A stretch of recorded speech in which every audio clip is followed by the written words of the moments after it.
Tao lo. Còn tay nó mới gì? Tao lo. Rồi này chúng nó Cho tổ bao nhiêu là? chỉ bắt tay lên thì tôi vô tôi ơi, tại sao nó ôi trời ơi bình tĩnh đi em ơi. Ngang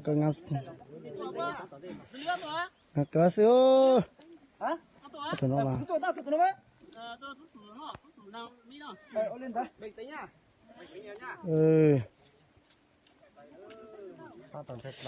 rồi ơi sai đây sao nó yếm trọc thì tiền đi luôn.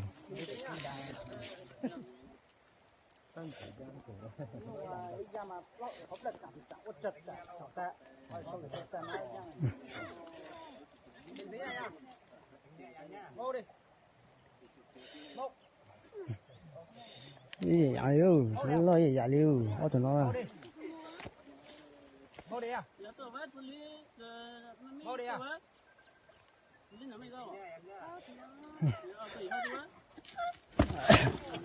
Rồi ơi.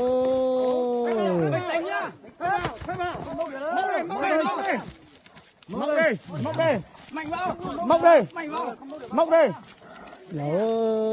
Rồi lên. Rồi ơi. Móc luôn, bình tĩnh. Chạy ơi, sắp chạy rồi.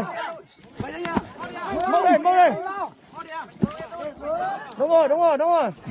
Đúng rồi. Móc đây. Ôi, nghe ta nghe xin ơi. Móc đây. Móc đây.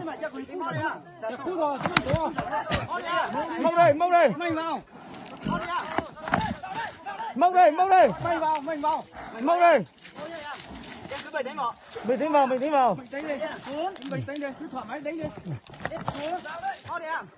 Móc đây. Rồi tiền rồi, ở tụi nó. Rồi gì vậy nữa, ở tụi nó nè.